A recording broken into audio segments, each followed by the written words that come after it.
So you all have a wonderful teacher here, and your resident teacher, Emily. Emily and I were in the master's program together. So I think she's going to be here next Friday when I'm here. We're going to reconnect then. But then, of course, Venerable Choki here. So wonderful teachers. You guys have an amazing wealth of teachers here in the Bay Area. So I feel really honored to be here.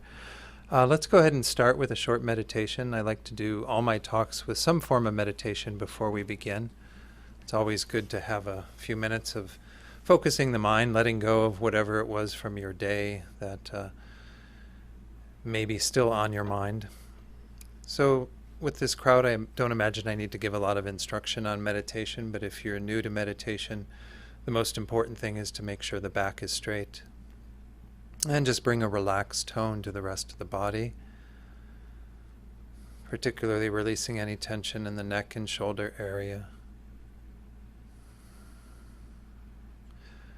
So there's many ways to work with the breath. If you have one that you use that's good for your mind, then continue to do that. Just simply focus on the breath in whatever way suits your mind. If you need a suggestion, then I would encourage you to work with the point at the tip of the nose, just kind of tuning into the sensation that you feel there as you inhale and as you exhale. Just keeping the mind there as best as you can, but recognizing that the mind will wander. And when we find ourselves thinking about things that we're planning or remembering things that happened today or in the past, or maybe we even get distracted by sounds or other sensations, just simply let those go. Make that conscious choice at that point to return back to the breath. So I'll ring the chime here. We'll do this in silence for just a few minutes, and then I'll lead you in a little contemplation to begin our investigation of this topic tonight of using work as a spiritual path.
So to begin our exploration of this topic, begin by thinking about what we might call our sort of inner life, our inner self. This is the realm of our deepest aspirations, our most far-reaching intentions. And in your own way, get in touch with those.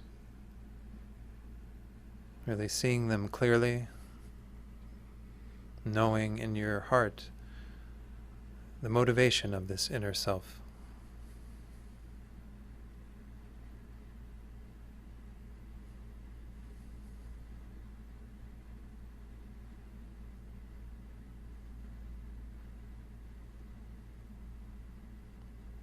And then to briefly examine the question, currently, or if you're not working at this time, most recently, whenever you were working, what is the relationship between that inner self and your outer life in terms of your job, the work you do?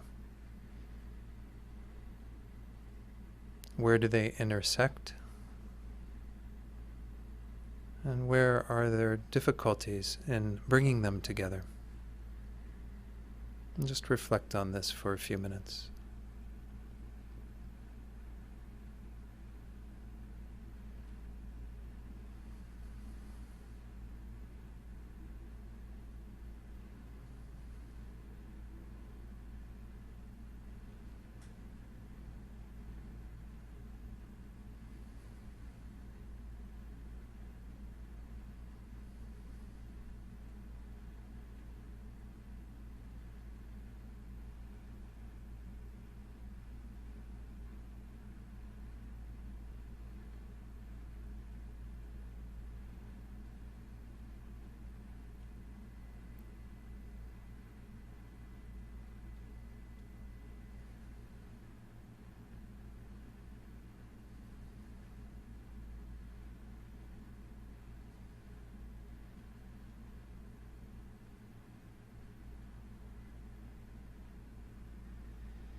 And then finally, going to formulate your own purpose in being here tonight in regard to those contemplations. Particularly thinking about how the time we spend here investigating this topic can be an avenue for exploring how to feel a deeper relationship between those components of our life, to have them merge and eventually become not separate, but completely supporting, completely involved with each other, both our inner self and our outer expression of that in regard to our work. And think that you're here tonight to explore that with some desire to support the deepest motivations within that inner self for personal growth, for deeper happiness and greater contentment for yourself, and also that you might then be a source of that for others.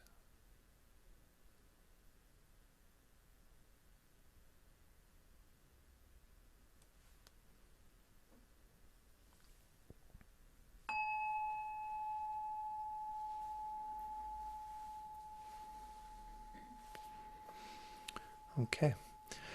So tonight we're exploring this topic, using work as a spiritual path.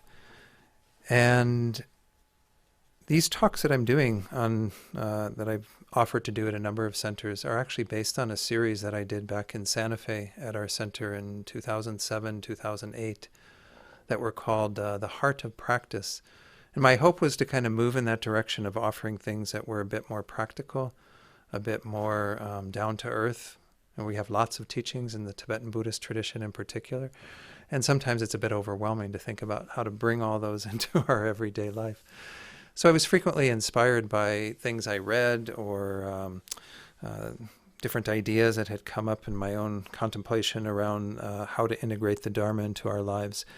And in particular, one of the things that prompted me to do this, besides the main book that I'm going to draw a bit from, which is actually called Work as a Spiritual Practice by Louis Richmond, who is a Zen practitioner. He's actually published a book recently that was the inspiration for the conscious aging talk that we're going to do in England, called Aging as a Spiritual Practice, I think is the way that he titled that one. So this is certainly, part of the idea that inspired me originally, which was from a small article by a man named Steve Pavlina, which is about living congruently.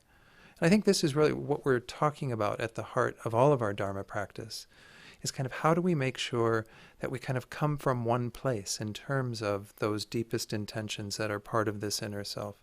How do we make sure that that spills over and actually becomes the container, if you will, for everything else that's in our lives? He talks in this article about how we tend to compartmentalize our lives. We think about, this is my work life, and this is my social life, and this is my family life, and this is my spiritual life. And whatever all these little pieces are, they seem quite disparate and disjointed. We think that we're almost one person when we're at work, but then when we come to the Dharma Center, we're another person. And then when we go home and visit our family, we're a third person, and then whatever the case might be. All these different sort of masks that we're wearing. And wouldn't it be wonderful if there was just one, if there was just one place that we were always coming from? I'll read one little quote from his article that kind of exemplifies his thinking. He says, "Are we supposed to live like a collection of parts or as an integrated whole? I wondered whether it would be possible to live in such a way where there was only one set of rules governing all areas, essentially meaning that I followed my deepest spiritual beliefs in all matters. This line of questioning led me to discover just how it might be possible for all these different parts of my life to become a single, integrated whole. This would mean that my business and my conscience and my interpersonal relationships were all one. There would be no sense of separation." So this is the idea that I think is behind any of these investigations of how we use various experiences and parts of our life to enhance our spiritual practice. If our spiritual practice is really at the heart of our deepest sense of meaning in life and purpose in life, well, then it should be the guiding force behind how we are in all these different avenues, different aspects. Before I go too deeply into that topic, though, I think it is worth touching on something that is taught much more extensively in the Theravadan tradition than it is in Tibetan Buddhism, at least in my experience, which is the concept of right livelihood. Now, right livelihood, or skillful livelihood as it sometimes is called, is one of the Eightfold Path. The Eightfold Path is a teaching that comes to play a lot in the Theravadan tradition, a major point of focus. And in the Tibetan Buddhist tradition, we kind of encapsulate those in the trainings of morality, concentration, and wisdom. And right livelihood tends to fall in the first, how we live a moral life in terms of how we make money, how we go about an occupation. And since we don't talk about it maybe so much in the Tibetan Buddhist tradition, I wanted to start there by at least examining that component. Because everything else that I'm going to go into tonight, I think it becomes more challenging if we don't have some form of right livelihood. And that's simply because we're already kind of stepping in a strange direction. If you can imagine trying to be somewhat in touch with your deepest spiritual beliefs and intentions while you were, killing animals in a factory or something, you can see that it would be pretty difficult to do that. I wouldn't say impossible, but quite difficult. So let's look at a bit of what is taught traditionally around what is right livelihood or skillful livelihood. In Bhante Henapola Gunaratana, I don't know exactly how to pronounce his name. He's a Sri Lankan master in the Theravadan tradition. His book that's called 8 Mindful Steps to Happiness. He says it's good to do a threefold investigation as to see whether your job is actually what would be called right livelihood. The very first one is to consider, is your job by nature a wrong occupation. What do we mean by a wrong occupation? That sounds like a pretty heavy label. These would be things like causing harm to yourself or to others by definition, which would be a job involving weapons, poison, killing. In New Mexico, when I teach, there's a lot of people who live up in Los Alamos who are involved with the labs up there, and we all know what happened in the labs in Los Alamos and what continues to go on there. And I think that this is something to keep in mind, that if our occupation is about creating warfare, creating death, destruction, whatever that might look like, if it's something that has that nature to it, it is going to be much more challenging to, once more, settle our minds, because we see that morality and good livelihood are really the foundation, are really the starting place in terms of our practice. So we might be able to be quite moral within that context. We're not saying that that compels us to be drawn into negativity, but it's going to be something that we're always fighting against, always struggling against. I would say even some, other jobs that we might not think of as being that destructive could potentially be in that avenue, but this is an investigation, again, for each of you to do in terms of first examining whether your job is by nature a wrong occupation. Secondly, does your job lead you to break the 5 moral precepts? The 5 moral precepts are common to all Buddhist traditions. These are what are known in this tradition as the 5 lay vows, or the 5 pratimoksha vows. Not killing, not stealing, not engaging in unwise sexual behavior. Hopefully no one in the room has a job in that category. The 4th one, not lying, and then not imbibing alcohol intoxicants.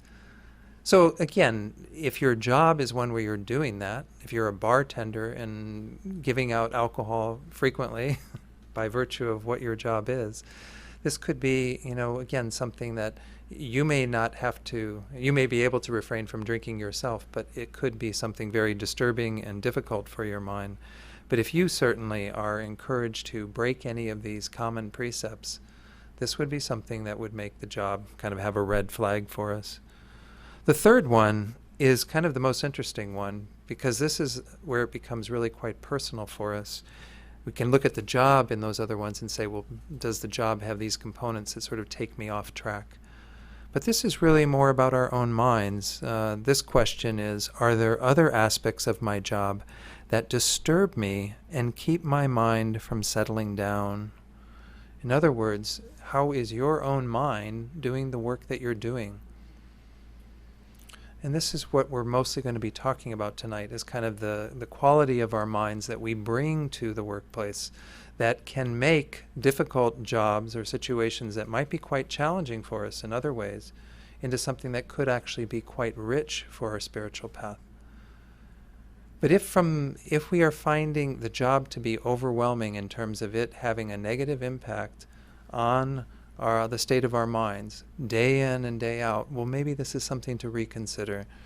I'm not telling you have to quit your job tomorrow if it's in that category, but it's something to begin to explore and say, well, if the job is in that category where I am seeing my mind constantly disturbed, completely stressed out at the end of every day, well, then maybe there's some room to start to work with that, either to change your mind or perhaps to look at exploring how you might change that job, change the work that you do in terms of a different employer, but perhaps even change it in terms of what you might begin to seek out as changes to that job that would allow your mind to be supported by it.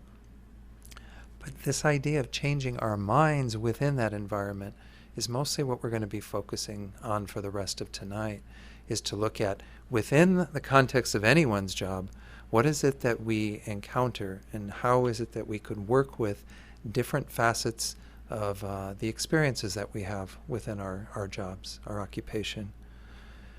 So it's kind of interesting, even within those other 2 questions, if we do find that maybe the company that we work for is doing something quite questionable, is doing something where we would like to see it change, maybe they're beginning practices that aren't in line with your own view of morality, sometimes, again, that doesn't mean that we have to change our job. Sometimes being an influence within an occupation might be quite beneficial.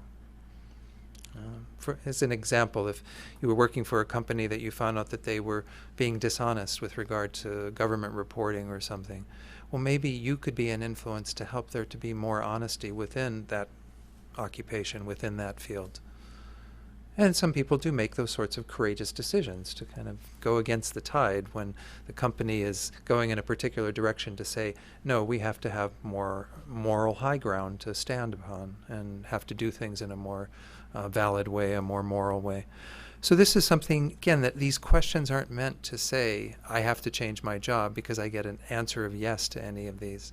They're simply a way of starting to investigate our relationship to what we do for a living, for an occupation.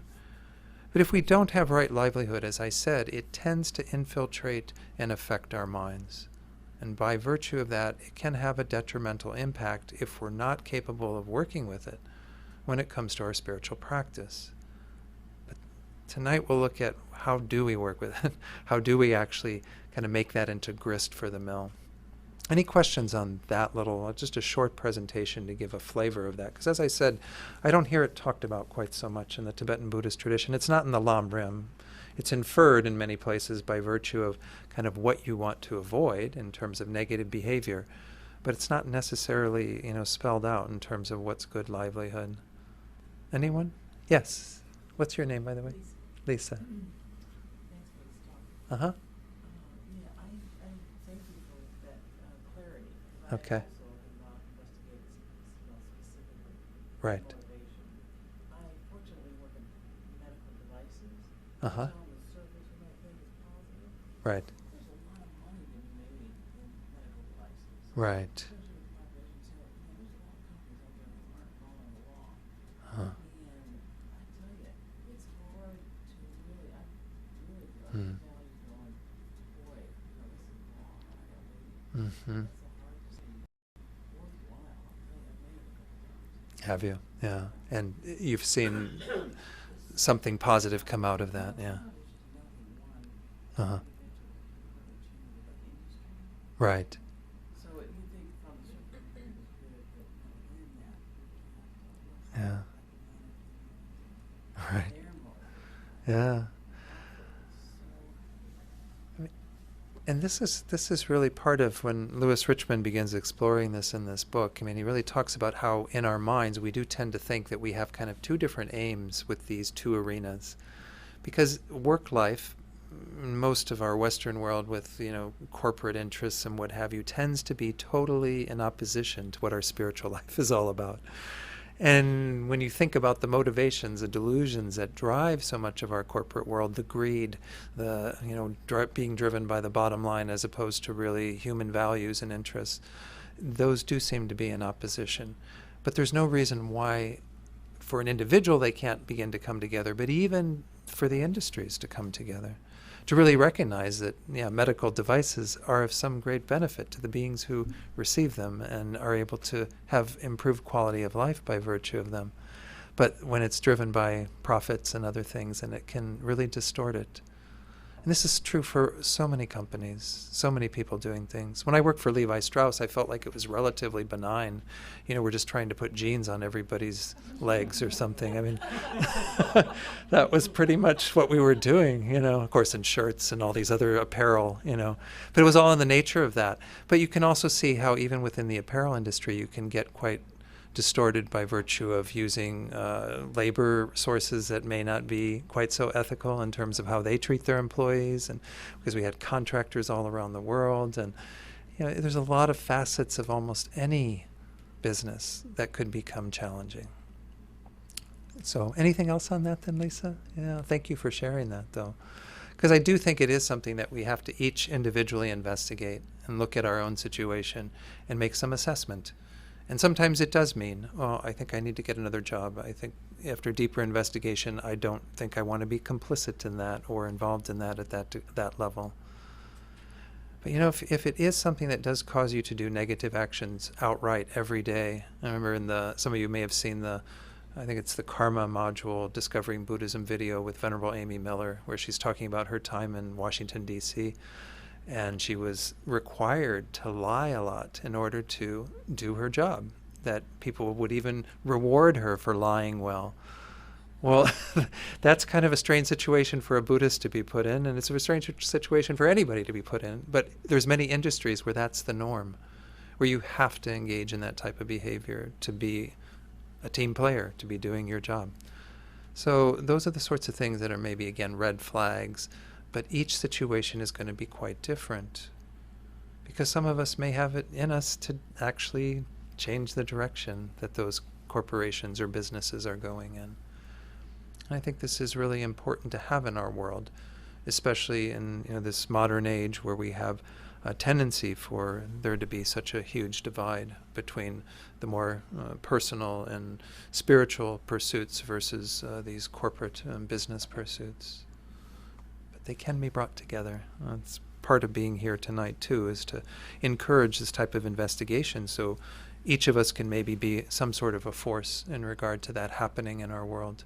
Because there's not enough just kind of completely clean jobs out there for everyone to do, right? So we have to make what appear to be dirtier jobs into cleaner jobs, into jobs that really do help. Were you going to say something, Margaret? Or you look like you were. Okay. My misinterpretation.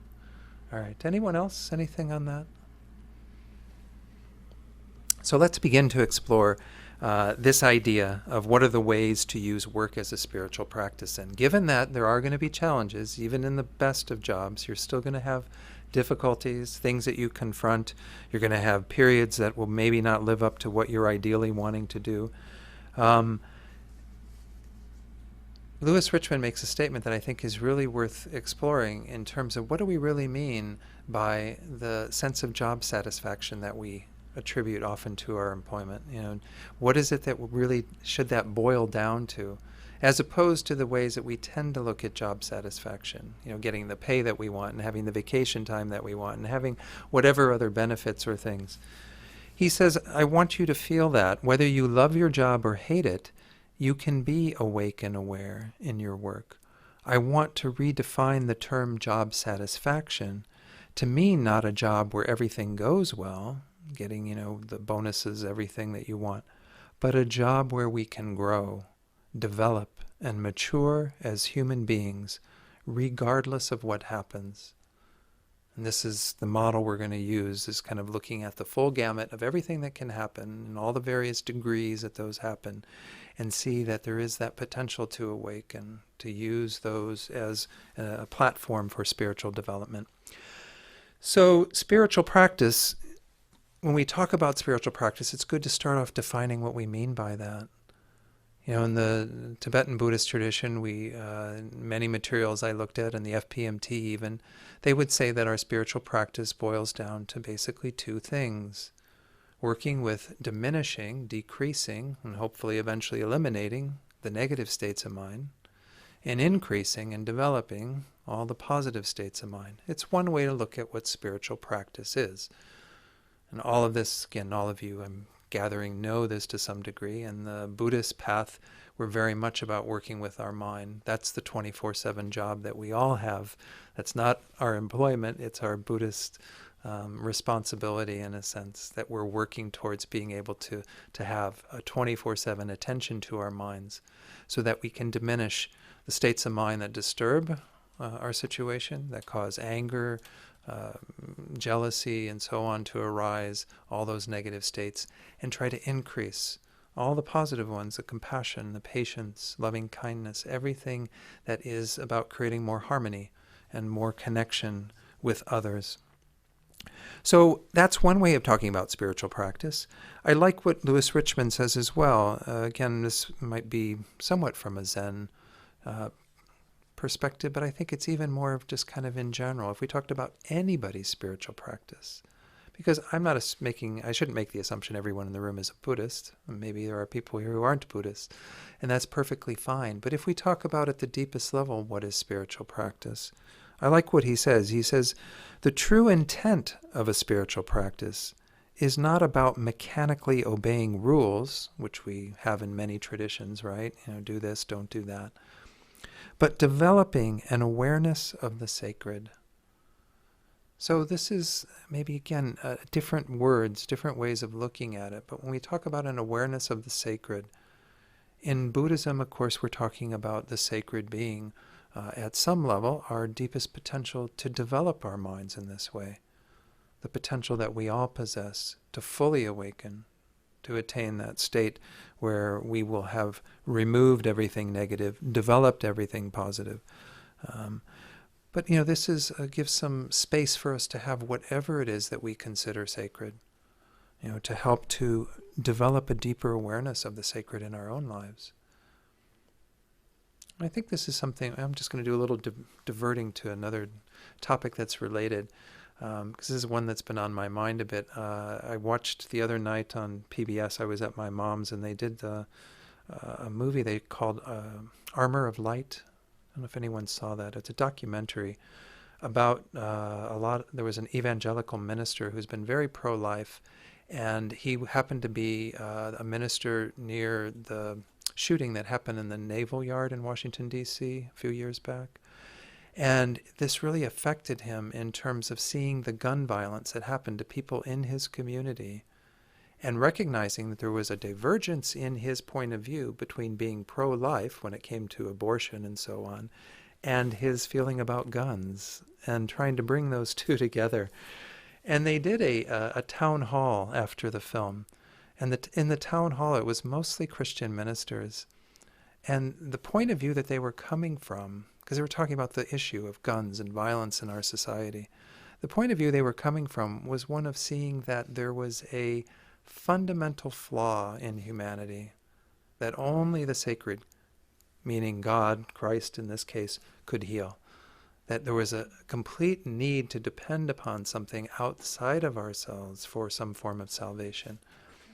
And why I'm bringing that up is because I just want to emphasize that in Buddhism, this isn't the point of view, right? The point of view is not that we're waiting for somebody to come riding in on a white horse and save the day and everything will be fine. We're recognizing that we are the person on the white horse that needs to have our own courage and conviction in our spiritual path and to fully awaken to our own potential. And why I bring it up is simply because I grew up Catholic, and many of us grew up in other spiritual traditions where maybe that is what we were fed, and I don't think we recognize to what degree that pattern may still be in our minds, even in a slight way, that somehow we're thinking that our gurus are going to save us, or the Buddhas are going to save us, or somebody is going to come to the rescue. Well, you're the one that comes to the rescue. You're the one that actually saves yourself. And so at some level, this is what we're really talking about in this type of approach to how we use work as a spiritual path, to how we use anything as an opportunity to awaken.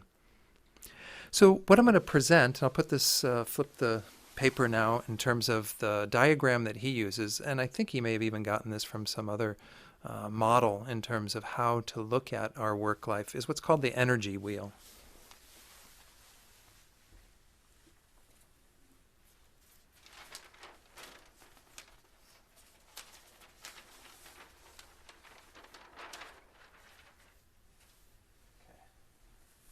I'll try to do this from over here, just so it's all amplified with the microphone and what have you. Can everybody see that? Is that okay? So the energy wheel is based on, if we go right to the center of the wheel, you'll see that there's these arrows that are kind of going around. It's not to say that they only go in a clockwise direction, but there's an idea that it is changing all the time. It's based on, of course, one of the fundamental truths that the Buddha taught, which is impermanence, that things are constantly changing. This is what Louis Richmond says about this. He says, the principle of continuous change is a central feature of Buddhist teaching, and its spiritual practices in Buddhism are in large part designed to help us to grapple with it. Continuous change is a practical life problem, but it is also a core spiritual issue. How can we learn to embrace constant change in the details of our daily activity? So within the concept that this is constantly changing, what this energy wheel is providing for us is a way of looking at 4 quadrants. Not that these, again, are cast in stone, because we will have varying degrees of being within any one of these, that speak to these 4 different kind of tones, if you will, a hot negative, a hot positive, a cool positive, and a cool negative. And let me read a little bit of what Lewis Richmond says about this, because I like his explanation, and I'm not going to be going back to this book quite so much after this, but I at least want to give you an introduction to this energy wheel. He says all of us experience this change and volatility in our own jobs. We might attend a morning staff meeting that leaves us irritable and anxious. Then, on picking up our phone messages, we unexpectedly hear some wonderful news and our mood is transformed. Then we meet an old friend for lunch and are bored with her interminable chatter about boyfriends. Back at the office, our indispensable assistant has suddenly gone home sick. Cancel our evening plans. We're going to have to work late. Our earlier euphoria vanishes. We are irritable again. The energy wheel is a way of organizing these various states of mind. The axis of positive and negative divides the mind into states that are unpleasant versus those that are pleasant. So they were talking here again about a kind of a feeling tone. We frequently talk about three feelings, with the middle one being neutral. But we have the positive, the ones that feel good to experience. We have the negative, the ones that feel unpleasant, that are not so enjoyable. And of course we have degrees within that. As I said, this is very fluid and not meant to be static at all, constantly changing within this. The axis of hot and cool, on the other hand, describes the intensity of the energy. So when we talk about hot, we talk about it being really stimulated, at a higher level of stimulation, if you will. Whereas cool is calmer, is a lot less energy in that regard. So the energy can be negative, unpleasant, and hot, very stimulated. It can be, positive and cool, meaning that it's much calmer, but in a more pleasant vein, and so on. And you can have variations on this again as you kind of move through your ever-changing day. He says it's a natural human tendency to want to spend as much time as possible in the cool portion, particularly the cool positive of the wheel, to be successful, accomplished, worry-free, relaxed, peaceful. This kind of sounds like our spiritual path too, right? This is kind of where we think we'd like to be. I really want to be in that kind of contented, calm, relaxed space where everything's just kind of flowing naturally and it all feels great, right? But that's not the way life is, he says. The diagram is a wheel rather than a straight line because we circulate around it and through it, moving from one state to another, sometimes happy, sometimes sad, sometimes hot, sometimes cool. As he says, I was just mentioning this, traditional Buddhist meditation places special emphasis on developing the cool positive portion of the wheel, where we are calm, relaxed, and at peace. And he says that certainly is one goal of our meditation, but it's not the only one. The deeper purpose of meditation, and for that matter of all spiritual practice, is to be awake and aware in each state of mind and every life situation. In other words, to be comfortable with the whole wheel. So once more, I think this is something we need to investigate. Just as I was saying earlier that we might have these imprints from the past that make us think that someone else is going to create our happiness for us, is going to save us from all our suffering. We also sometimes have a feeling like this quadrant is the only goal of our spiritual practice, that we almost have to exclude things that are not in that because they seem to be non-spiritual. Well, spirituality isn't in Buddhism about hanging out in this place. It's about being okay with the changes. When conflict happens, how do I react to that? To keep my spiritual dimension to what's going on in my life. When I'm calm and contented, then I've got maybe a little bit easier platform to work with, but still might require some attention to make sure we don't lose track of where we're at in regard to our spiritual path. Stagnation, inspiration, all of these have great potential. As I said, tonight, what we're examining is all about making everything grist for the mill, which is what Buddhist practice really is all about. Looking in particular at our daily life and work. Because if you think about your day today, how many of you work today? pretty good number. Okay, so think about your work day today.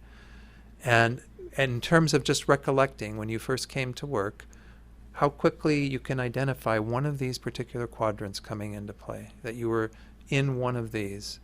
And when did you notice it moving into another, if you even can notice now, looking back on it? Probably while it was happening, you weren't thinking, oh, I'm moving into the conflict quadrant. It's hot negative now. Anybody? Can you see kind of how throughout your day you've got that same pattern of like floating around, constantly moving? Becomes a real, balancing act to be able to move through all of these. But let's examine, and this is the main goal of tonight again, to look at how do we use this concept of an energy wheel within each of these 4 quadrants to understand what the practice is at that point. Because we can simply, at some level say, well, it's just to be aware of my mind and know what's going on and be able to do something different. Well, that's true, but I think each of these require a slightly different response because they each have, again, a different energy. They have something that we are challenged to work with. Because as I said, even the cool positive can be challenging at times because it has a sort of downside to it. It's got a hidden side, a shadow side that can manifest at times. Let me see if there's a little bit more. There's another page I marked here that I think is worth sharing before we get too far into this. This is where he's talking about how he lived at a retreat center for a while. And some of you may have spent some time at Dharma centers or places where you think that you're actually going to be in some sort of, peaceful, And it can happen. I'm not denying, and maybe like the Zen monks have a better tradition of this, and that's why he has some of this experience. Because he says here, one of the first things I noticed when I left the retreat center for the workaday world was the sheer energy level compared to the stately pace of the monastic day, punctuated by the peaceful sounds of bells and woodblocks. And this doesn't sound like what we deal with in the Tibetan Buddhist tradition at all. He says the world of work was a maelstrom. He quotes Willie Sutton, who apparently was a notorious bank robber. He was asked why he robbed banks. He said, because that's where the money is, which is a really great quote. But he said, people ask him frequently why he was writing a book about spiritual practice in the workplace, and he takes his cue from Willie Sutton and says, because that's where the energy is. So I think this is something that's kind of a nice prelude to what we're going to do, because there's a lot of richness in this if we can begin to grapple with what's going on here. The changing processes throughout our day that affect what quadrant we're in and therefore what we're called upon to do. So I'd say as part of this advice that we're going to go through, the things we're going to look at and explore together, is to acknowledge that your maybe success at doing this. I hate to use that word because it starts sounding like a workplace word, right? Everybody wants success. But I think to some degree your success at doing this is contingent upon having a meditation practice. I think we all can practice during our day, maybe to some degree quite successfully. But I think it's going to be greatly enhanced if you have something that is a daily practice of mindfulness, of attentiveness. Certainly, any other meditations that are taught in this tradition are useful to create more motivation for going about one's day. I'm going to try to bring in some teachings from Lama Zopa as well as we go through this, some things that he has said about how we should be looking at our work. But having a meditation practice is a very important tool in all of this. Meditation, as you probably know, the word for meditation, gom, has the connotation in Tibetan of becoming familiar with. So you become familiar with your mind and with what's going on in your mind every moment of the day, potentially. The meditation that we call meditation, that is sitting and focusing on the breath or doing some form of meditative practice, is an important part of that, but it's not by any means the sole part of that. But the two really do complement each other, the time on the cushion, the time off the cushion. So if you don't have a regular meditation practice, no need to beat yourself up, but acknowledge that would be a nice thing to begin to investigate, to at least having one period every day. Geshe Tupten Cherub, who is our resident Geshe for half the year when I'm off traveling now, he's there. He really emphasizes having continuity. He says, even if you do like 5 minutes, if that's all you can afford, because your day is so crazy, so you do 5 minutes of focused meditation at the beginning of your day, that's great. Just the continuity will help. Every day having that period of time. So that's a bit of a preliminary instruction for everything we're going to look at. Let's start. Let me see if there's any questions before I go through these. Yes. What's your name? Malaji. Malaji? Yeah. Yes. So I was wondering, it is Four Noble Truth present in a different way, like cause and effect, Sure. Uh-huh. So is it the left side is the stress and the other side is We can say, because the left side is negative, we can say that the left side is kind of those things that cause some form of more evident suffering. You know, what we would frequently call painful experiences, difficult experiences.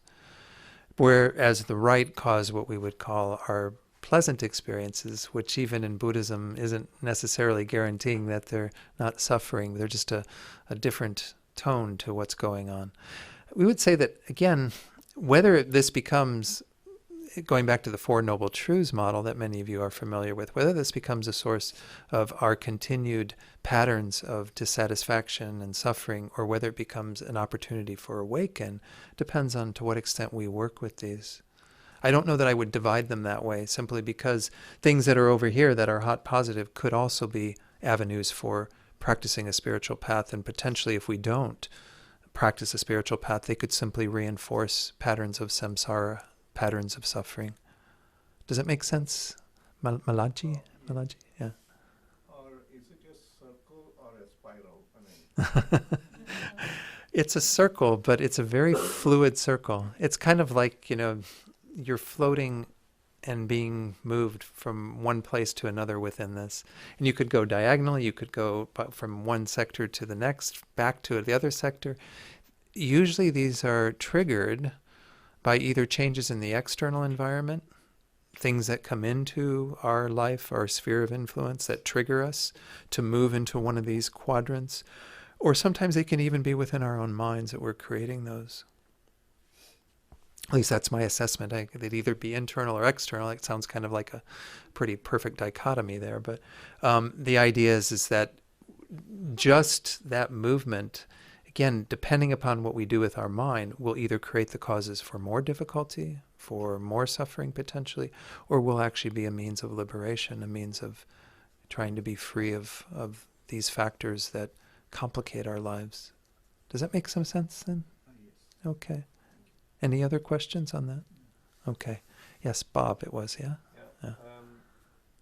These zones happen, they're not separate. Yeah. Conflict, stress, creativity, accomplishment, that's all Uh-huh. once. Sometimes it can be, I think. That is something to explore in our own experience, to see to what degree these even have some kind of combination of them, I think that the way that they've been divided here, I mean, we do get into this whole issue of like words and how words might be interpreted and what have you, but I think the intention was really to keep those things that tend to feel unpleasant on the left side, those things that tend to feel more pleasant in terms of, if you in just a worldly way were asked at the end of your day, well, how was your day, Bob? And you'd say, oh, it was a good day. Well, if it was a good day, you probably had more incidents of being in this half of it. You were probably having more times during your day where you felt like you're really inspired, you felt really creative in what you were doing, you had a lot of joy, you were quite content, relaxed, feeling very generous and open. I mean, that would be what we might call having a good day, because your mood throughout the day was one that was in that positive sector. Whereas on the other side, if you came home and I said, how was your day, Bob? And you said, oh, it was awful. Well, I infer then that you must have had some kind of conflict going on, some kind of stress that really made your day difficult for you, some anger even perhaps, or perhaps your day was one of those days where you just like were bored out of your skull, It just was... You know, you're just like, oh my God, like how many more days can I do this? I can't retire soon enough. You know, or maybe you felt some failure. Maybe you got a report from the people above you that said that they were dissatisfied with what you'd done. I mean, that's the flavor of a bad day versus a good day. And that's kind of how I see this wheel, is that it's kind of working with that. In terms of the negative, positive, the cool, hot. The cool, hot is more of the energy level within the day. So boredom and stagnation, and even some sense of accomplishment that feels like, oh, I can let go, I've done the job. Those tend to be cool because the energy level is much lower. Whereas, you know, having this conflict going on and even like feeling really energized around your job and what you're doing, that's, you know, the hot. That's the stuff like that. So your question is hopefully help clarify maybe a little bit of that. But do you want to speak to that idea of how you see them not being solely separate? Or Well, like I said, Yeah. conflict, stress, creativity, and inspiration, and accomplishment, in my mind, all happen at once. Okay. Yeah. Okay. Good. Well, let's explore these, and we might revisit that at the end. But I think it is something that is a useful model to begin to talk about our day at work. Maybe be able to even talk to others when they ask us, how was your day at work? Might be able to say, oh, it was a hot, positive day. Maybe that's better than good day or bad day. Any other questions before we delve in more deeply? Let's talk about conflict then. It's the hot negative one over there in the orange. Conflict, again, if Lewis Richmond, when he begins the section on conflict, he talks about stress. Stress as being kind of one of the components that we often associate with conflict. And he says that they did a survey once of kind of like all of the occupations to determine which one was the least stressful and which one was the most stressful. Many of you might feel like you could compete for one of those, but probably the most stressful. But it was interesting. What they found through the study to be the least stressful job was something I would never think of: a mandolin maker. You know, like people who make musical instruments. Pardon? That was even on the list. They must have had a lot of mandolin makers in that area. But I could say, like, anybody who's making musical instruments, like if you've ever seen the way that they very meticulously and slowly craft a violin or a cello or something, I mean, it's very meticulous and fastidious work, but it's low stress because it takes as long as it takes. You know, you really are there in your own little workshop, in your own little world, doing all the little bits and pieces that need to be done, you know. I don't know, I imagine it being like that, but I've never done it. I've never been a mandolin maker myself in this life. And then the most stressful is a taxi driver. And we might say even a New York taxi driver, perhaps. I don't know, I think any big city taxi driver. I think taxi drivers in Santa Fe don't have a very stressful life. But but taxi driver, I don't know. The idea behind it, though, is that when we begin to even formulate around that, we begin to see some of the components that add to this. If you look at what a taxi driver is involved in just to get their customers from point A to point B, it's a lot of conflict. It's a lot of, you know, having to make quick decisions and get around this car and get cut in front of that person. I mean, if you've taken taxis in New York, I'm amazed at how they're capable of like getting in front of people without, you know, and they just do it all the time. I would be like so embarrassed to cut in front of cars. I'd be like, oh, sorry. So anyway, let's look at these factors that are within conflict. You know, most jobs have some level of conflict. And I think the first thing to recall when we're dealing with conflict is that, once again, we're not helpless in the face of conflict. There are times when we feel helpless in the face of conflict, but there's always something we can draw upon. There's always some way to begin to work with this. And the principle behind the energy wheel is that if you begin to work with that situation, you change the energy of that situation. Okay? And this is maybe a little bit to what Bob is saying, is that at some level, if you might be dealing with a very stressful job, say you are a taxi driver, and say that is what you're doing every day, is having to compete for the road and for getting where you want to go. Well, then you're going to have some stress. But how you could change, in a sense, the energy of that stress from a hot negative to a hot positive if you start changing your mind and how you work with it. Okay? So if you had, I'm just envisioning a taxi driver, that's sitting there and really like taking it on as a very joyful challenge. How am I going to get from, this part of town to that part of town? And, in a way that, of course, hopefully is respectful of the people who walk on the roads and the pedestrians and what have you. But, the idea being that we could change our energy that's related to that by changing the way that we think about it. Does that make sense? Okay. So let's look at some of the factors in regard to this stress. One of the things that is emphasized that I think is part of, again, all Buddhist tradition is always to remember to breathe, to go back in touch with the breath, particularly in this quadrant. Stress is one of the factors that will often cause us to totally lose any composure or any sense of grounding that we have. When we feel stressed, we fall back on more animal instincts and other things that are more deeply ingrained, and we tend to react to things in a very negative way. So stress is going to be a factor. We're going to have to confront it. But if we're able to sort of get in touch through breathing, through finding some space, we might even be encouraged to kind of within the face of that stress to introduce more positive thoughts that will help us to overcome the stress. The stressors that we experience frequently are about the need to get something accomplished, right? And this is kind of interesting because it's on this diagonal from accomplishment, right? The accomplishment is being thwarted by the conflict that is occurring, and the stress comes because we can't seem to get through it. We can't seem to, find the solution. But taking the time and the space to get back in a more positive vein generally opens up for the conflict to be resolved, opens up for there to be some solution to the situation. It's kind of interesting. He uses the example of a woman who he talked to. This is Lewis Richmond. This woman was talking about how she never had enough time in her day. Does that sound familiar? Has anyone had that experience? Like even as a Dharma teacher, I feel that way. It's probably pretty low stress when it comes to it. Right before mandolin maker, maybe. But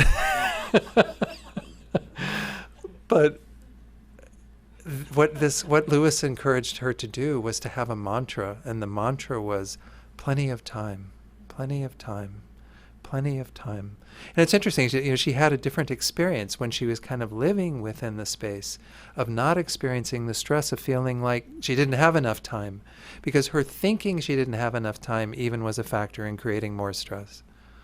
So if we had simply introduced the concept, there's plenty of time, and then we manage to slow down a bit. Because that's what causes stress often to lead to disasters in the workplace, is because we start doing things without thinking and with quicker reactions that are not really going to produce the result that we want. So stress is an interesting one to work with. Maybe that plenty of time mantra could work for you. Lama Zopa Rinpoche says, don't get disturbed if you have problems. Our ears are made to hear problems. And this is part of the Mahayana mind training teachings to some degree.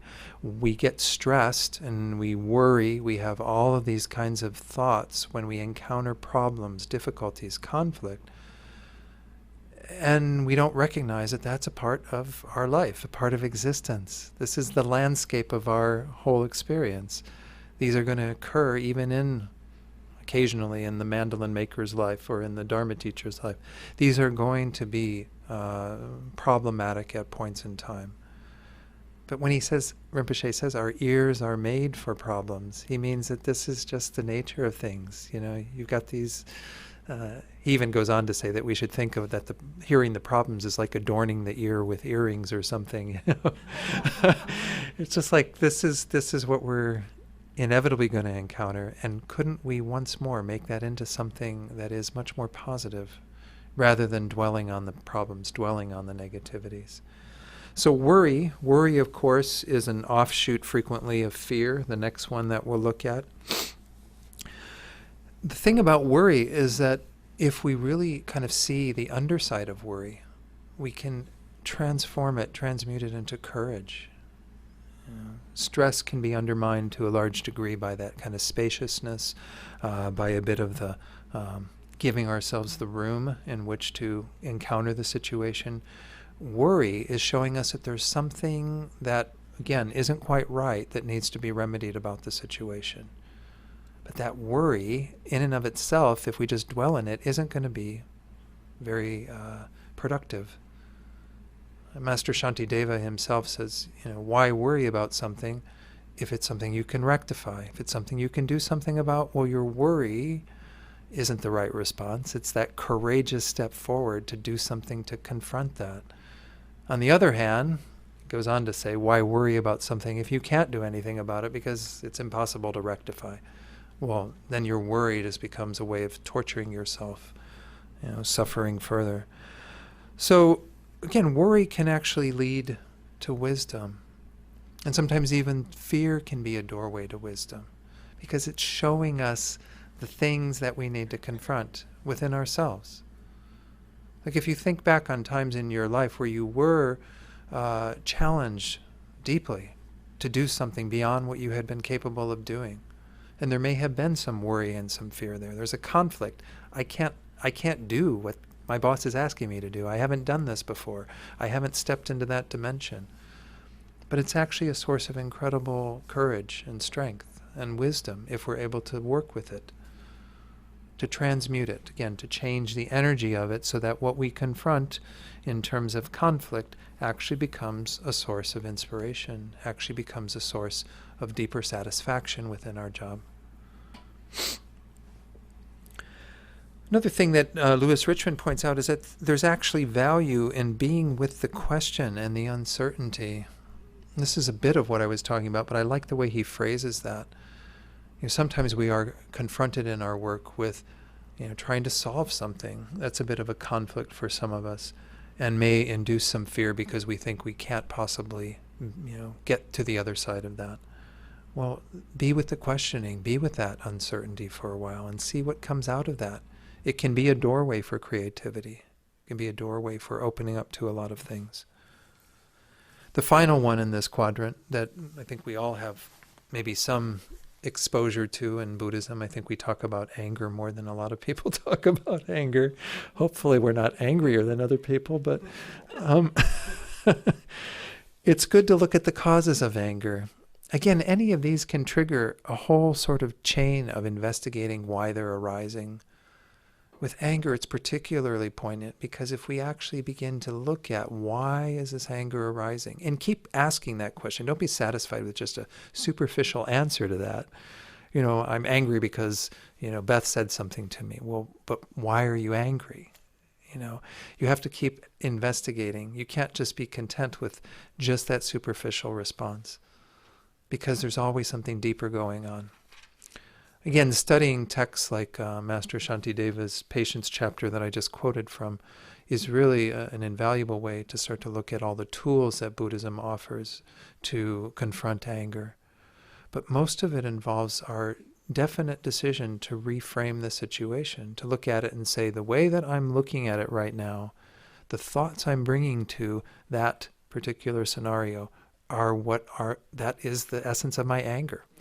So if Beth's saying something negative to me, it's because I feel that she's unjustified in what she's saying, for example. There's nothing for me to learn from that. This is her problem. She's saying things to me that are not justified.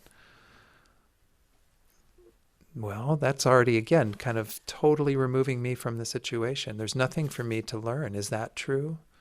What's the cause of that anger? The cause of that anger is my own pride, my own mind, not being willing to look at what she's saying to me that may actually be quite valid for me to hear, to take in. And if it isn't, I can say, thank you very much, Beth, and just go on about my work and keep doing what I'm doing. why get angry? What is anger doing to the situation?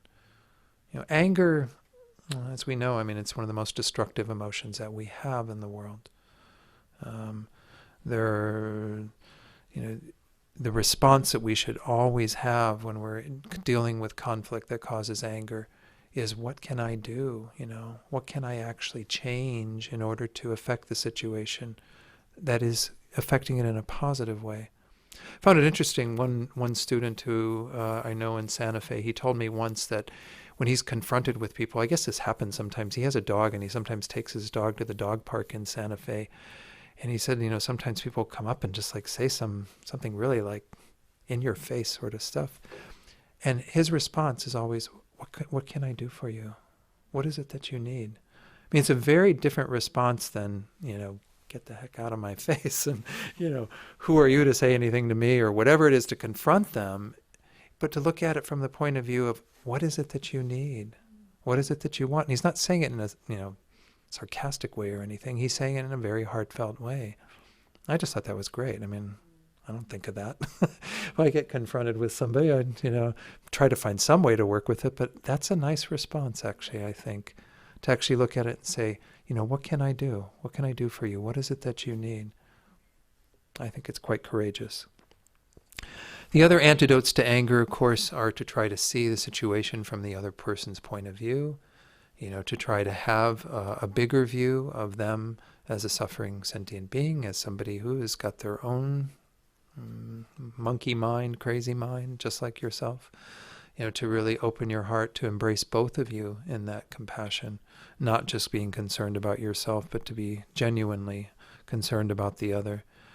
Of course, seeing the harm of anger is one way that people often are able to combat it, because it's completely futile.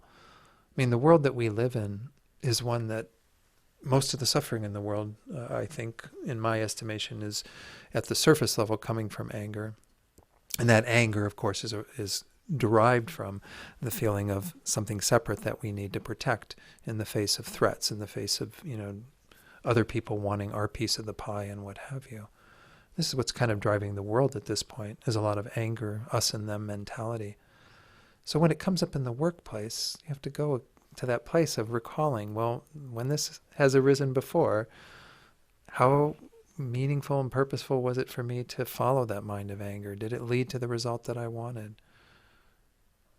There might be rare instances where the person actually does back down if we get angry at them, but that is generally not my experience. I think we tend to just throw fuel on the fire.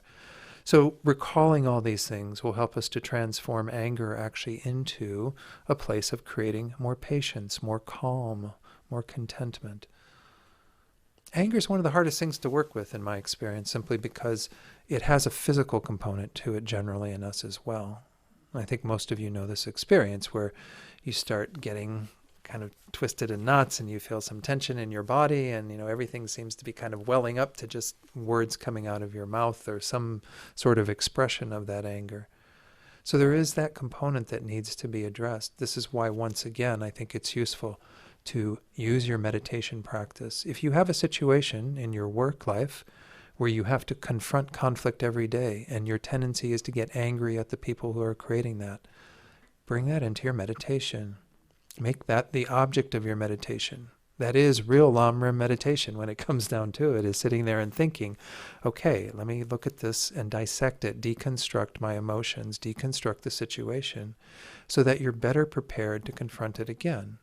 Not that it's a simple flipping of a switch. I sit down and I meditate one night, and then next day going forward, I'm completely calm and free of my anger. But rather that it begins to set in progress or in process, a continual movement towards where you want to be. You make that progress towards actually not having anger in the workplace. How many of you feel that anger is a big issue for you in the workplace, if I can ask that? Yeah, I mean, it's pretty common.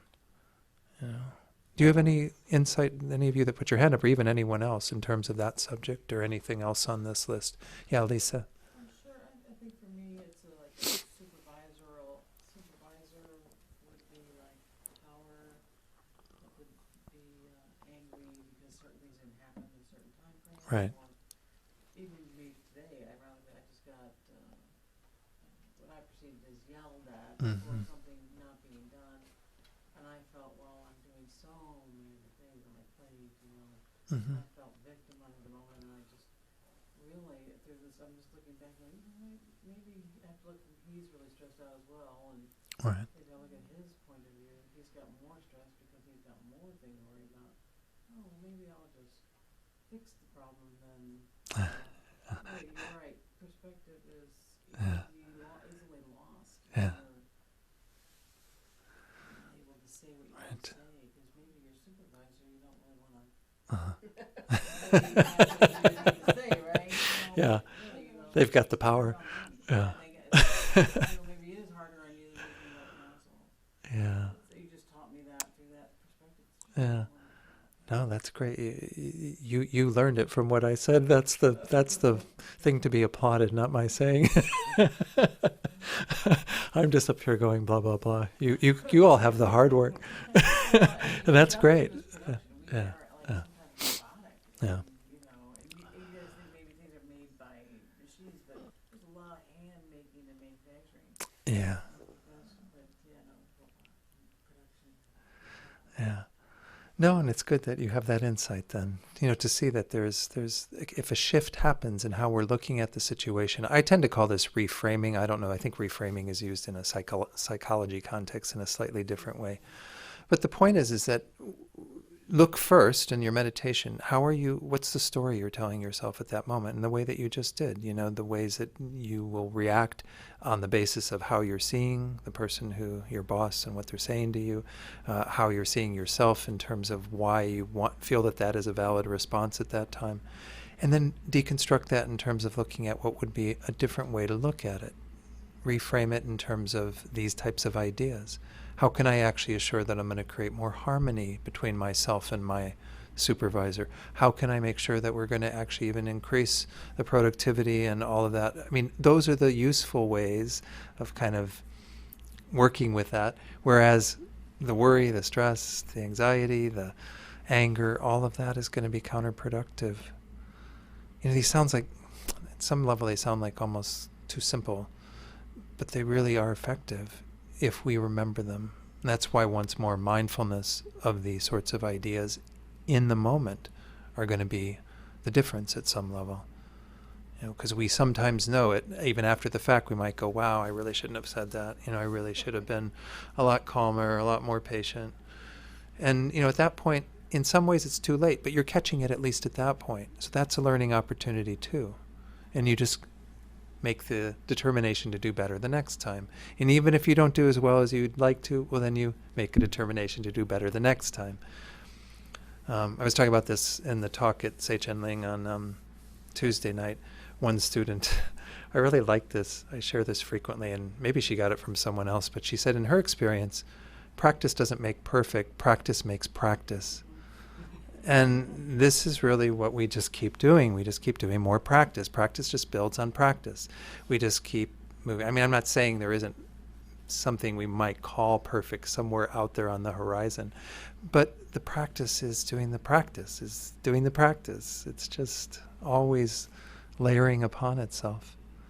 Was there another hand up for something to share in regard to this? Yeah, Beth? I was going to share a little thing about stress as opposed to anger. Uh-huh. In my job, I'm responsible kind of for a team of people that then ripples out to very large financial transactions, millions of dollars worth of money for these projects. And so the deadlines are extremely hard and it's very, very pressured.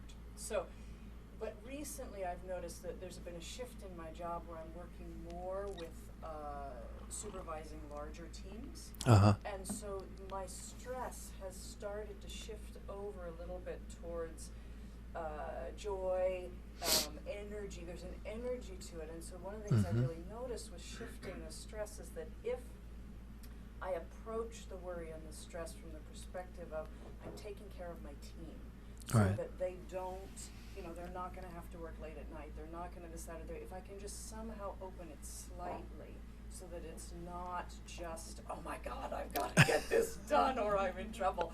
But it's, I've got to get this done so everybody's okay. It seems to shift. Yeah. Really, it's very effective. That's great. Now, I mean, obviously everybody's job is different, but somehow if there can be this slight opening, I think, with stress, so that it's not just me, it seems Right. to really make a big difference. That's great. I think, Beth, you're pointing out, one of the truisms in Buddhism as well, and Tibetan Buddhism in particular, we speak about that idea that when we are concerned about others, our own situation seems a lot less significant, and the greater good, the people that we are caring for, gives us a whole lot of space. It's no longer that kind of tightening around ourselves.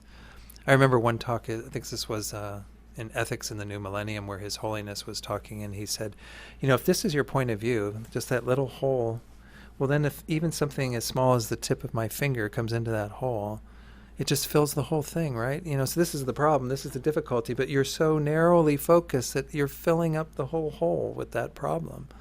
That's the tightness of just it being about me and just being about my little world. Now imagine like the whole room, and then you look at the tip of my finger and it's pretty insignificant, Just it demonstrates it once more. When we have a more spacious quality that's frequently about opening up to the greater good, to the other people involved, then it's not so much about us. And that problem becomes something more manageable. And as you said, which I think is great, to move it more into something that gives you joy, gives you some satisfaction, because you're looking at it as a challenge to how to manage that within the situation of everyone's well-being. That's great.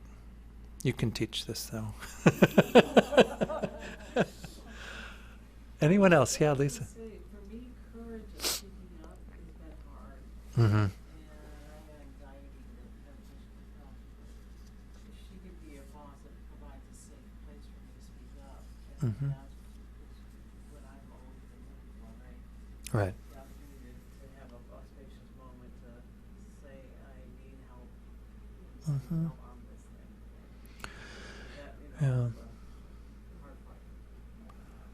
I mean, just as an aside, my own feeling is that in situations I've been in where people were actually willing to sit down and talk about how they work together, how they communicate, you always have such amazing breakthroughs when you're able to do that. So many times we just keep reverting to the same ways of doing things, right?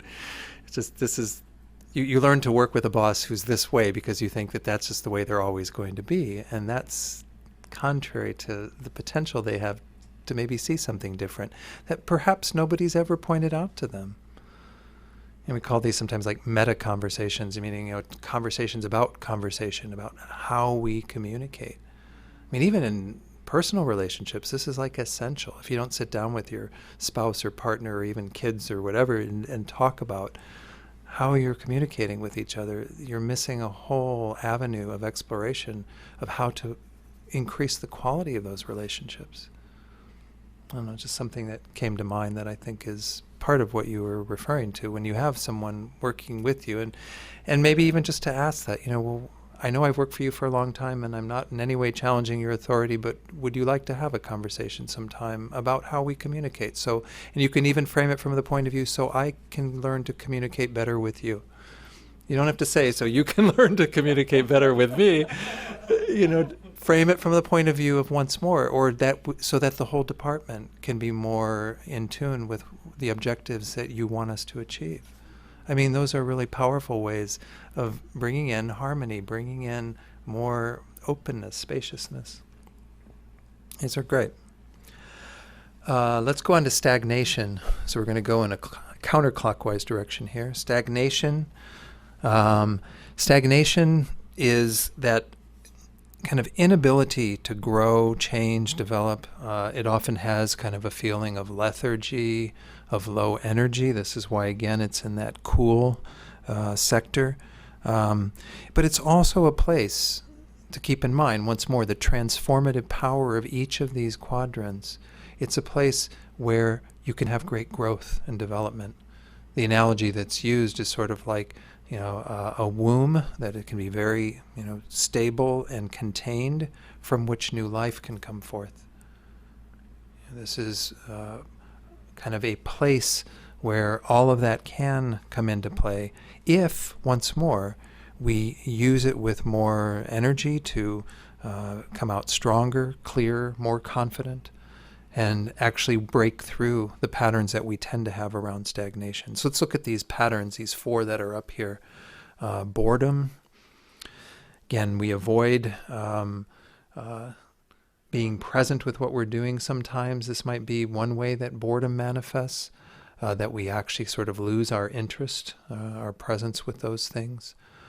It's not to say that, again, there are some tasks, some jobs that can become boring by virtue of repetition, but that isn't necessarily so. I mean, if we're able to work with our minds to be more fully present with it, that may be a doorway through which we can actually change that from something that appeared to be boring to something that could actually be quite interesting.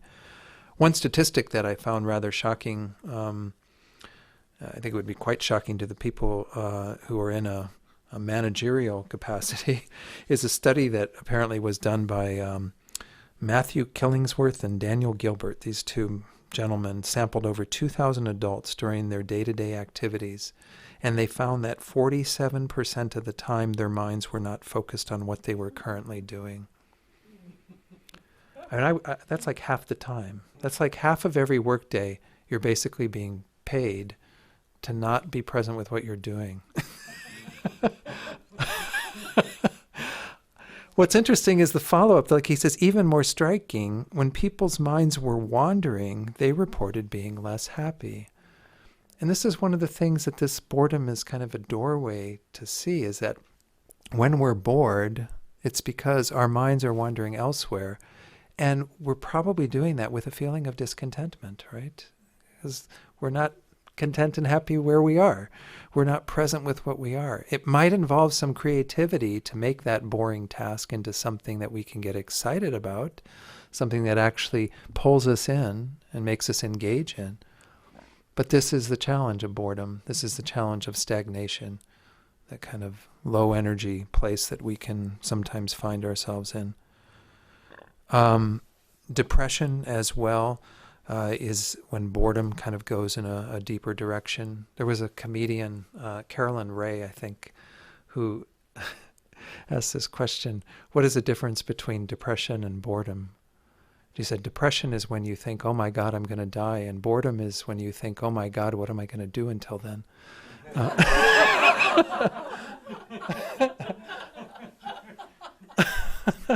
I don't know how that relates to this, but it just came to mind.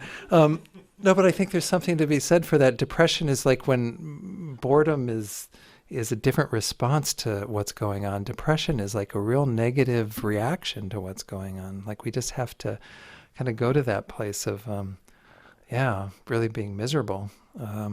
And so once more, there's an avenue within that. An avenue that if we are able to look at ourselves a little bit differently, able to look at the situation that we're in, the work that we're doing, there can actually be some untapped potentials there. Louis Richmond encourages us to bring a different attitude to work to overcome these 2 in particular. An attitude of humor, creativity, even compassion. These are tougher to work with, I think. It's interesting because I find in my own experience, the hot ones, because there's energy there's often an ability to work with it. It's when it gets down into the lower, the cooler energy, that it's a little bit more challenging, because we have to also bring some energy to get it out of that. But it's still changeable, still quite changeable. Failure. We could benefit certainly when we are experiencing some feelings of failure by watching, our sense of judgment. In whose eyes is that a failure? What's the criteria for determining that to be a failure? Can certainly even, bring an awareness of how much we have some sense of comparison within the workplace.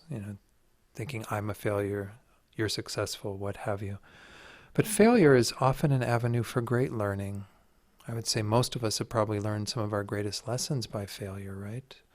those things that we've done that we walked away from going, wow, I know something really powerful now because of having that experience. And failure is really in the eyes of the beholder. One story that maybe demonstrates this, that's on the internet, I found this years ago, and I use it here and there, the story of the Taoist farmer, Taoism, Taoist. I don't know why it's Taoist. I guess it's more Taoist than Buddhist, but I think it's Buddhist too. And the story is that his horse ran away one day, and so his neighbor came over and said, "Oh, how sad your horse ran away." And he says, "Who knows what's good or bad?" And then the next day, the horse comes back with a second horse, a wild horse, and the neighbor goes, "Oh, how great! How good you've got 2 horses now. Your horse came back with another horse." And he says, "Who knows what's good or bad?" And then, and the third day, his son is out there trying to break the wild horse and falls off the horse and breaks his leg. So the neighbor comes over and says, "Oh, how bad! Your son broke his leg." And he says, "Who knows what's good or bad?" And then the next day, only one more day, okay. The next day, the military come through and they're taking all the young men and women of the town off to war to, be recruits. And because his son has a broken leg, he doesn't have to go. And so the neighbor comes over and says, "How wonderful, how great." Who knows what's good or bad? So, this whole idea is just really whose judgment and whose eyes are we really calling anything a failure? And to what extent, even if we do have a supervisor or someone who is evaluating our work and saying that it's not up to par or not up to standard and we have to improve, well, again, do we take that as a condemnation of our own abilities, or do we take it as a challenge and something we can actually sink our teeth into and not let it drag us down, but really inspire us to do better, to do something to improve the situation? It's all in the eyes of, the beholder. Discouragement. I think, again, the idea behind this is that we have to look at things in terms of our ordinary perspective versus what our spiritual perspective is. You can get discouraged pretty easily if you're simply holding to worldly ideals, because samsara, our conditioned existence, is going to inevitably fail us. There's not going to be anything where we truly succeed at that level. Discouragement can happen frequently because we don't get the results that we want, or we're not as successful as we'd like to be. This is the nature of existence, but our spiritual kind of dimension is always calling upon us to do deeper work, to not be so concerned about the material results. Now, of course, tell that to your boss, tell that to the shareholders, tell that to whoever, and they're going to say, but that's what we're all invested in, is getting the results. Well, the results can be gotten, but we have a deeper principle we want to hold to. So getting discouraged about it once more isn't the right thing to do. That's watering down any energy that we can put into our our job, into our work. And if we're able to keep a spiritual focus to it, we once more examine, well, the most important thing for me in my job is to take all of these challenges, floating from one sector, one quadrant to another, as an opportunity to work with my mind. Trusting that the results will come from this.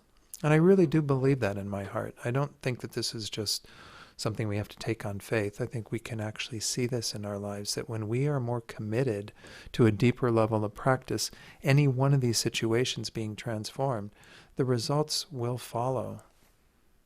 If we are more encouraged when we begin to see that moment of discouragement, we begin to, have greater desire to meet the challenge and not fail, to overcome the boredom, the depression, to be really more energized and excited about what we're doing.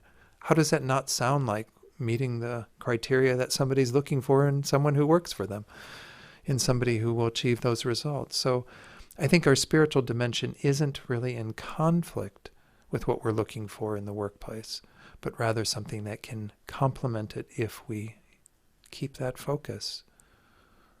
I don't know if anyone wants to speak to that in their own lives, or anything on the stagnation quadrant. Anybody? Yes, Jack, right? Yeah. I think we fail much more frequently than we ever admit. Than we give ourselves credit for. Yeah. To be successful, you have got to Yeah. And, Yeah. you know, because it's a completion of the whole task, the whole project. And Right. so many things are not in your control. It's so wrong. Mm-hmm. I taught elementary school, and my goal was to set up an environment where the kids had to take risks. Mm. They had to be willing to fail. I had to protect them. Right. So they could succeed or they could fail. Uh-huh. If you don't take risks, you don't learn. If you don't fail, you're not going to succeed. Yeah. Yeah.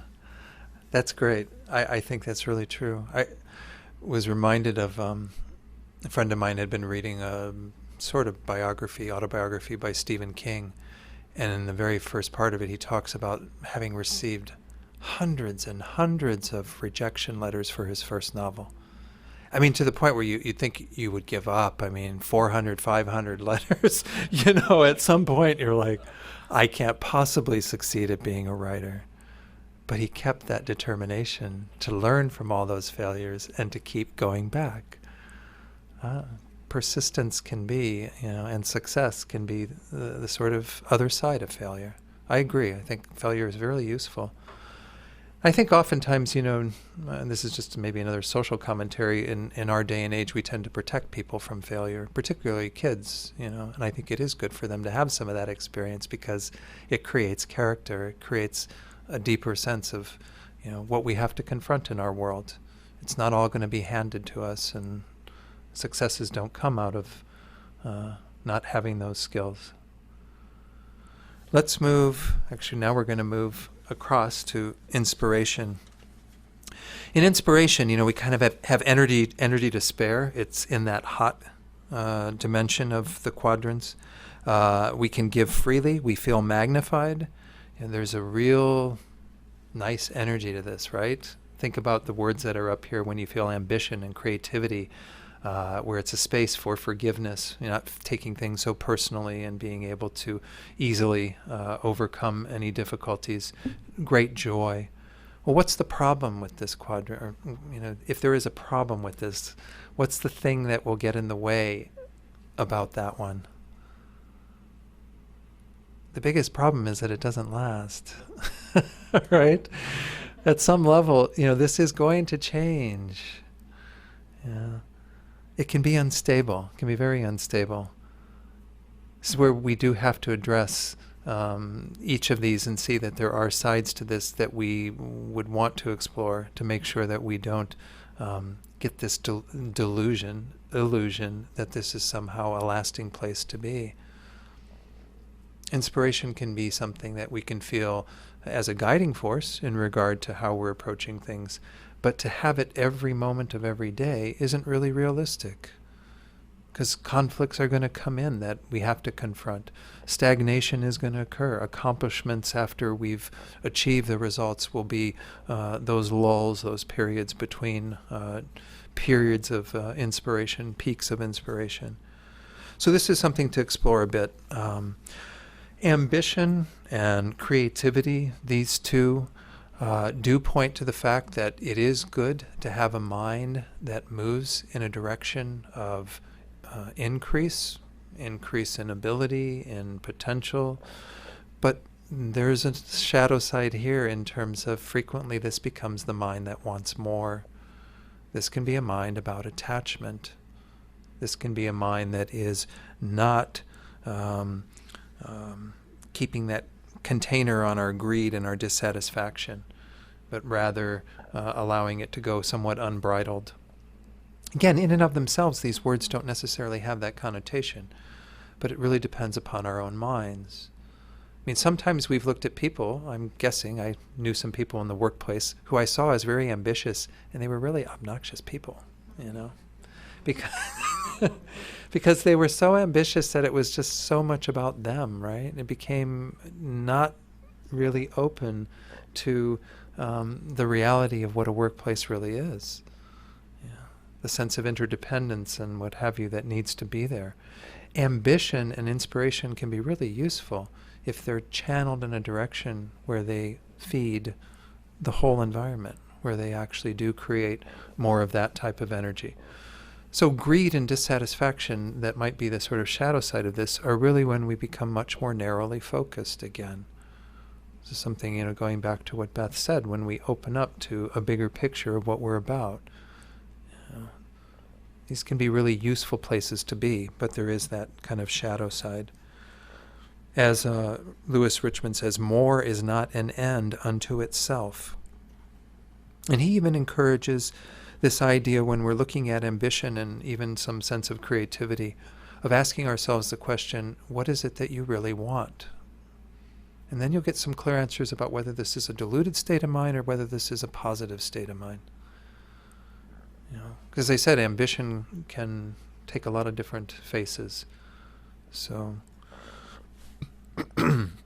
even if we look at the Buddha's life story, I think we get some idea of what drove the Buddha to seek enlightenment. The story of Prince Siddhartha, when he was discouraged, certainly, by what he had come to witness as the suffering of the world, but encouraged and feeling very ambitious to pursue enlightenment, pursue an alternative to that out of his strong desire to not suffer himself, but primarily so that no one would have to suffer.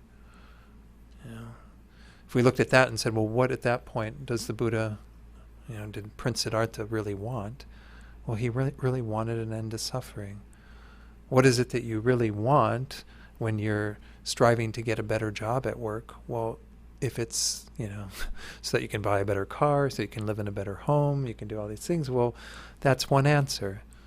But if it's really so that you can develop yourself to a greater degree, you can have more opportunities to use your skills and abilities in more positive ways to benefit others, whatever that might look like. Again, if you're already this goes back to what I said at the very beginning, if you're already in a place where there is kind of that sense of right livelihood, I think it would be really hard in a place where you're not in that to have ambition be really quite positive, any of these that are on this positive spectrum. Excuse me. The act of apologizing and forgiving, it's kind of interesting that this is thrown in here. When I first looked at these, when I first taught this, I was kind of like, why is forgiveness there? Because it seems a little bit out of place. But I think what it's referring to is that within the place of inspiration, we are generally in a better place to extend that forgiveness and to even apologize ourselves for the things that we're doing, because we're not losing sight of the bigger picture. Forgiveness, of course, I don't know that it has a whole lot of negative sides unless it becomes something that is done by rote and not with any sort of real heart behind it. But it's also interesting that we find this in high energy. It's hot versus cool. And he explains this, Lewis Richmond. He says, the act of apologizing is high energy actually, and forgiving apologizing becomes a direct antidote to any adversary or challenge within the workplace, and thus breeds inspiration. So the idea is that it can be quite highly charged simply because of the inspiration that comes from it. If you think about those situations where you've had to apologize to somebody for something that you do, you know that there is it's not a cool experience it's really quite hot at some level. It does have some energy behind it because it does take admitting your own faults to somebody genuinely, if we're talking about genuine forgiveness here. And I think when we forgive others, it can potentially have that by virtue of the position that they're in, of seeking our apology. Sylvia Boorstein has quoted Rabbi David Zeller that is in this book, and she says these are 9 words that could change the world, and they are, I'm sorry, I made a mistake, please forgive me. And I think it's worth thinking about in the workplace, how frequently do we seek to be forgiven? Do we seek some form of forgiveness? We tend to think that that's something that, I don't know, in my experience, it's something we might do with those people we feel really close to, but we feel in professional relationships, maybe it's not as required. But I think it's a really important part of exposing to some degree our own vulnerability and being willing to be with others in their vulnerability. So much of the workplace is about shutting that part of ourselves off, right? You don't want to appear vulnerable. You don't want to appear in any way kind of open or susceptible. to pain or suffering, but that's an important part of our being. And I think we have a different experience with others when we've been able to go to that place with them in the workplace. Anyone have any experience with that? Yeah, Venerable Choki. What was coming up for me when you're talking about that in the workplace too, there's such a thing about losing face. Yeah. You know, like if we admit we were wrong. Right. And that whole thing that we have to kind of act as if we've got it all together, you know, especially often in the workplace. Yeah. And so I think that's part of it too. I think so too. That's a good point. Yeah, we put on all those fronts to make sure that nobody ever sees a fault or a flaw in us. So being willing to say, I made a mistake, I'm sorry, please forgive me. I mean, imagine your boss telling you that after, maybe we've all seen our bosses probably make wrong decisions. They've done things that haven't been so helpful. And how many of them have actually sought forgiveness from their employees? Any other experiences on that? Is that unheard of? I've got an example of that actually. Fabian. Yeah. I mean, this is the context of a Dharma center as a workplace. Right. Of course, it's a Dharma center, but I remember in the early years of me being at Vajrapani, one time, Elaine, who's the director at the time, made a public apology at a staff meeting. Did she? Oh, powerful. It made a really big impression on me, and she apologized because, this is a leader who's very, very strong on refraining from divisive speech, and so she would talk a lot about that. And so she publicly apologized in front of everyone because she said, I noticed I said something, I engaged in some divisive speech, and and she gave the example, and she said, and it was just, between three people, none of us knew what she was talking about, but she made sure everyone knew, and she made sure she apologized to everyone as an example. And it did a huge amount to build up trust. Yeah. To build up trust in her as a leader, and inspire that kind of vulnerability in each other. But yeah, I remember. Yeah. That's really powerful, because I think that it exemplifies exactly what we're talking about. There's some other connection that happens when we're willing to expose that, our faults, our deficiencies, and own them, and not in a, okay, I'm a punching bag, beat me up. That's not what it's about. It's about just that shared humanity, that then we have a different experience. And trust is a big word in the workplace that I think we, again, can benefit from. So thank you. These are all great examples. And I appreciate that, by the way, everyone kind of sharing what they can in regard to these topics, because that's how this stuff comes alive, these things that we're going through. We're running out of time, though, so I'm going to move on to the final one there, just joy. Joy, obviously, being a big part of inspiration. And once more, it can, I suppose, overflow at some point and become maybe problematic, where we sort of lose sight of what we're doing because we're almost frivolous. But kind of being joyful in the workplace, rejoicing in even the smallest of accomplishments, I think is really good. Inspires people, makes them feel good. If there's like a whole set of milestones to get to a particular result, to really have the wherewithal to create some joy at having accomplished those individual pieces that will lead up to that result. And we know when we've been in that type of environment where there's been some joy behind the work, it always goes much smoother. It's always a much better experience. There's more harmony, there's more creativity, all of these things. So in our Buddhist practice, obviously, rejoicing is a very important part of it. Rejoicing in others in particular, but also in ourselves, making sure that we give ourselves the pat on the back that we need to keep putting that inspiring energy into what we're doing. So I don't know that I need to say a whole lot more about that. Let's go on to the final one. This is where maybe after that strong drive of inspiration, the high energy has kind of gotten us to where we need to be, and we end up in a place of accomplishment, where the deadline has been met, the work is done. there's a bit of that same tone then of the coolness of stagnation, but there's a more positive feeling to this, obviously, because it's not like we're bored and depressed and what have you. We're actually quite content and calm. Accomplishment in its deepest way, when we're practicing it as a spiritual path, is really about sharing, is really about giving and including, rather than the winning and the acquiring and meeting the deadlines in that kind of more, narrowly focused way. This is really about opening up to the idea of we and us having accomplished something that is worth noting. In our ordinary accomplishment, it usually entails some form of financial or material success, in meeting those deadlines. What we mean in terms of spiritual success, though, that's measured, by the degree to which we have developed our character, to the degree to which we have enhanced all of the positive qualities that we want to bring into our lives, and kept the negative ones out.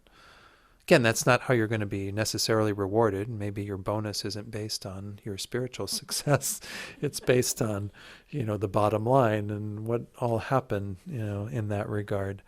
But for your own, bonus that you want to give yourself in terms of your own participation in the workplace, it should be from a deeper place. It should be from that place of really acknowledging the degree to which you have truly accomplished something by working with developing your character in the workplace. So these components of it, Lewis Richmond doesn't spend a whole lot of time, talking about some of these. I find them a little curious. Generosity is kind of a curious one, but it's in the spirit of that idea of sharing and giving credit, sharing the successes, being willing to express in a more open way the gratitude that one feels from one's heart in the workplace. Again, some of the people I've worked with that were the best to work with had a very generous spirit and a real sense of gratitude for the people who worked for them. And we can have that for each other, for even other people who work in other parts of the workplace that we benefit from. Contentment, calm, relaxation, these all sound like, again, in the Buddhist ideal, very admirable things, right? We always talk about just having a sense of contentment at a deeper level, being very calm, very relaxed, very peaceful, patient. I think the shadow side of these, while they are fine at some level, is that there's a danger of complacency with some of these. And we might even see this in the workplace where you've accomplished something and people feel like they can kind of rest on their laurels, right? They've done the job, the hard work's over, and now it's smooth sailing. We can just glide. Well, that's not what a workplace is like, right? Again, the biggest danger about these positives is that we tend to think that they're not going to change or that we can somehow hang out there. You can't hang out in this place because you need to have all of these other things involved in getting to any place of accomplishment, right? I think it's pretty much impossible, without some level of conflict and inspiration being involved, certainly. No doubt even some moments of stagnation. So this is the real danger to those sorts of more positive experiences, because we want to make sure that, again, there's a movement forward, the next thing down the line that you can tackle together in terms of the people that you work with or you yourself in your work. So a few more things, just one thing at least from Lama Zopa Rinpoche, that he advises that part of your day, the real focus of your day when you're at work, should be having that cognizance that all of your happiness comes from others. And we sometimes think that sounds pretty far-fetched, that, the workplace is definitely a place where we tend to think that it's our own personal investment that is the contributing factor for our own happiness. But in the Buddhist perspective, we see that actually our happiness is dependent upon others. If I go back to my time at Levi Strauss, well, I can think about many others that my happiness was dependent upon. You need the people who sew the jeans, and you need the people who wear the jeans, and you need the people who design the jeans, and who, I was just the bean counter, but I wouldn't have any beans to count if it wasn't for all those other folks that were doing things. So, in the Mahayana Buddhist connotation, we're really looking at this as having our ultimate source of well-being is all others, because it is only due to them being there that we can achieve our greatest potential of enlightenment. But in the workplace, I think this is a valuable thought to have as well, just to acknowledge that we're not some kind of island completely separate and apart from everybody, but that are getting our job done, and whatever that might be. Even if you work on your own, you're a contractor on your own, you still are dependent upon others to create the work that you do. You're dependent upon the orders or on the people that produce the parts that you use, or whatever the case might be. And to have that cognizance and to bring that into your work as your guiding influence, and to think of them while you're doing your work, to think that you're doing what you do for the benefit of all. So any comments from anyone else before I make some concluding? Malaji? Malaji, okay. I knew it was something like that. Is also a kind of energy, where it is for energy for category, craving, attachment. Right. So does it fall in the left negative side or positive? Well, what I would say about craving and attachment is that, once more, that can be the response we have to some of these sorts of things that are going on. The tendency will be, with craving and attachment, to have it be a reaction to something on the right side of the circle. Why? Because these are the positive experiences that we're having that we might crave having more of, or have an attachment that drives us in regard to that. What I was saying in particular about like ambition and creativity is that those can often be driven by a mind of attachment.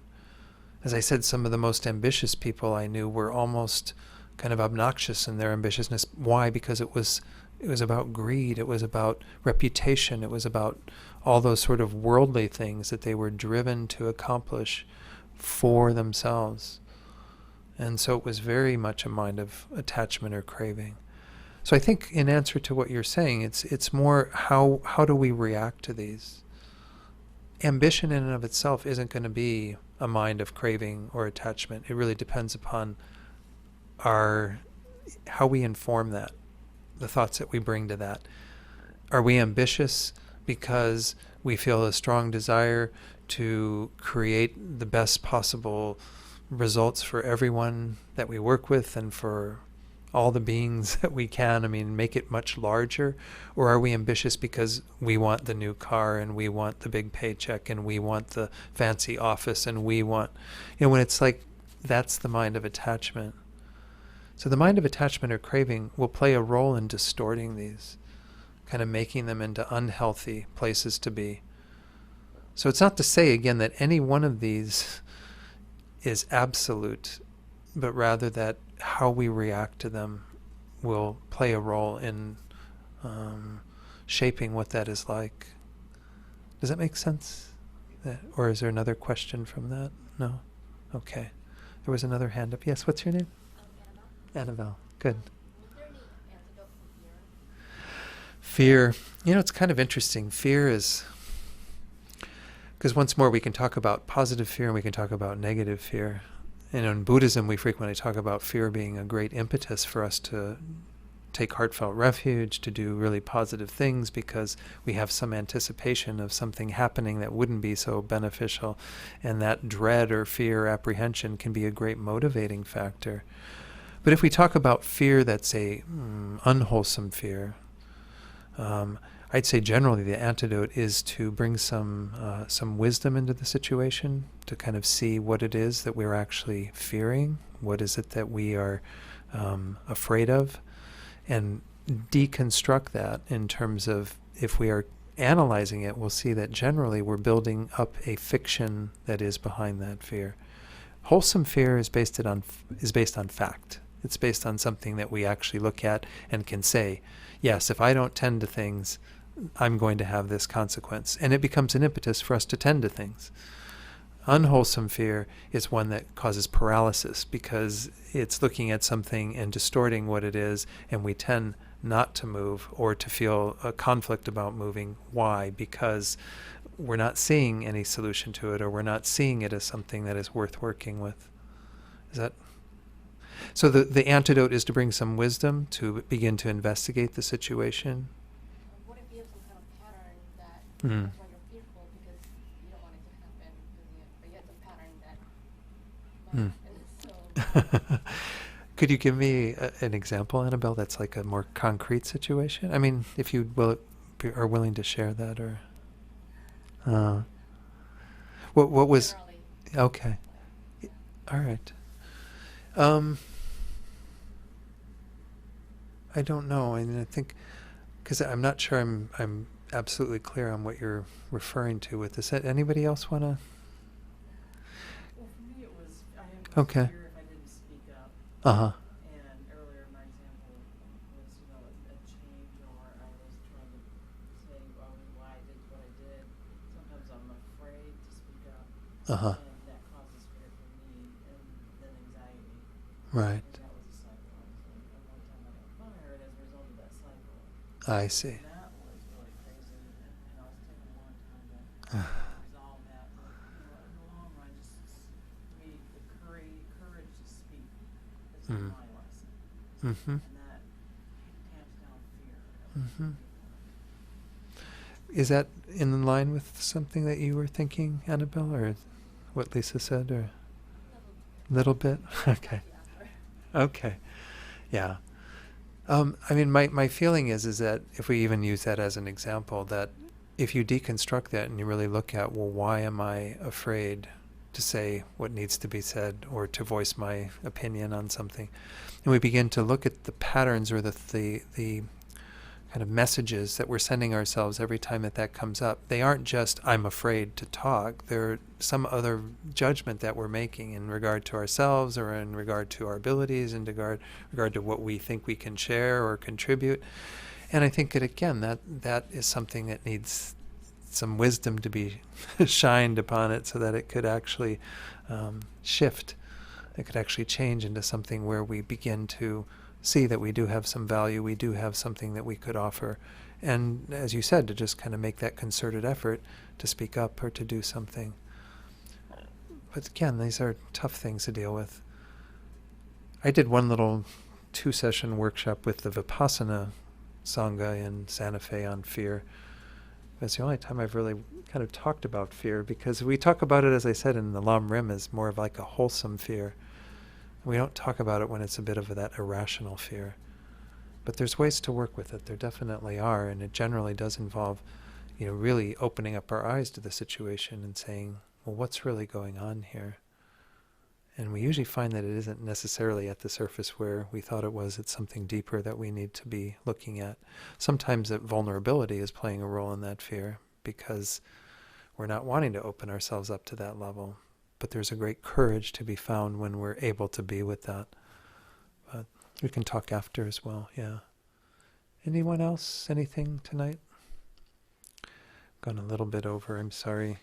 Let me just conclude with a little quote that actually comes from the very beginning of Lewis Richmond's book, but I think it's applicable here at the end of the time that we're spending together. He says, as you begin exploring this, everything that we've talked about here, I ask you to make only one commitment, and that is to trust yourself. Trust your own instincts, your intuition, your judgment. The knowledge you need to change your work life for the better is already within you.